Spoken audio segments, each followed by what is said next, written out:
Hello everyone, you are on the Top Max channel. Today we take a look at how much Conor McGregor has changed physically and how he prepares for fight at UFC 257. Happy viewing. I am, and where I continue to go, and where I will continue to go, is an insane work ethic. You can only put in that amount of work if you were doing something that you are passionate about, and that's what I have engaged my entire life's work in.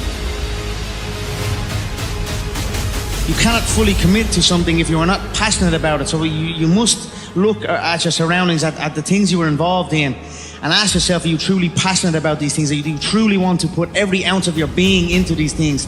And I am blessed, truly blessed by something. I am not sure what it is, but I am blessed that I was able to find my passions. These avenues that the fight game has opened up for me, I'm going down them at 100 miles an hour with no breaks and full confidence in what lies ahead, and great things are happening.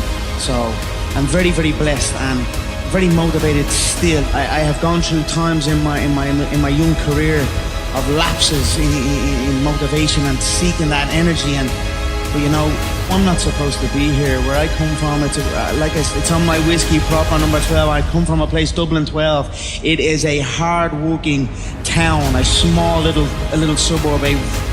It has its good and it has plenty of bad, but I always like to focus on the good because the good shines through.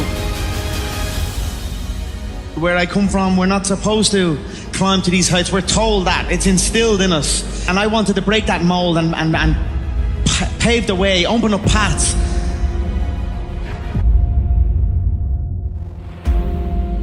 I was just a young kid with a dream and a belief in himself. And for many times I was laughed at and not believed in, but you know what?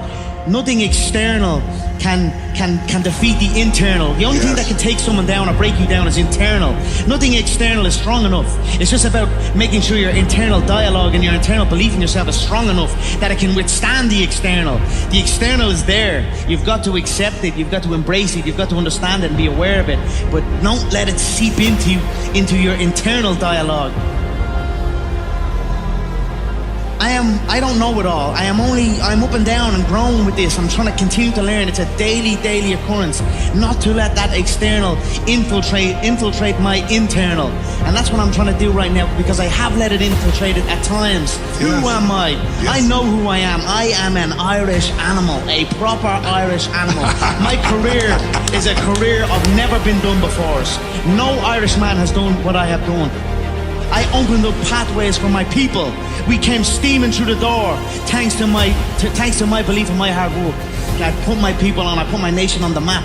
Although we are known as the Fighting Irish, in boxing terms, we have a rich history in boxing, but not in mixed martial arts. True fighting, a full fight. We had zero history, zero impact. We were almost looked down upon. The UK scene had risen up. There was many stars. Of course, the Brazilians, they invented the sport, Vale Tudo, no holds barred fighting. Then the Americans took it, franchised it into the UFC, and built it up to what it was. Yeah. So the Americans and the Brazilians dominated the sport, and then the UK was rising up, and the Irish were just the Irish. Yes. But I knew different. No more. Exactly. Give it up for him. That's awesome, man. Now my nation's flag is on the UFC belt. They released a new belt. I won the 2 belts, the first to ever done it, and still the only 2 ever do it, unified. You know, for so long, like in my mid to late 20s, when I started to acquire wealth and acquire money, I was fascinated with materialistic things. I would buy myself cars, watches, but I switched off of that now. It's like I realized I was spending things on material items and not things on myself, on my being, on my fitness, on my health. I've switched that completely. We've got to be in shape. I think a trait of the successful is to train early, wake up and train early. You've got to be in shape. Yes. To be, you've got to be in shape physically to be in shape mentally. Yes. They go hand in hand. Yes. So I'm putting a lot more time into that, and I actually realized it first when I read it on LeBron James. He spent $1.5 million a year annually on himself. Physical therapist, masseuse, nutritionist, trainers, oxygen. All of that.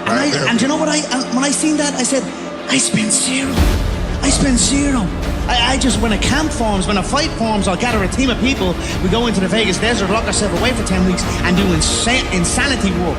If I'm training back at home during camp, I have fighters locked in a hotel room waiting on call to be called and to come and fight me. It's an insane game, but it's not all in again. I'll go back to that term. It's halfway in, and then you can't be that way, and you certainly cannot be that way in the fight game. But in reality, you can't be that way in any game you're in. If you're in a game, make sure you're in it all the way, all in with it, and then that game will be your game. And that's where I am right now.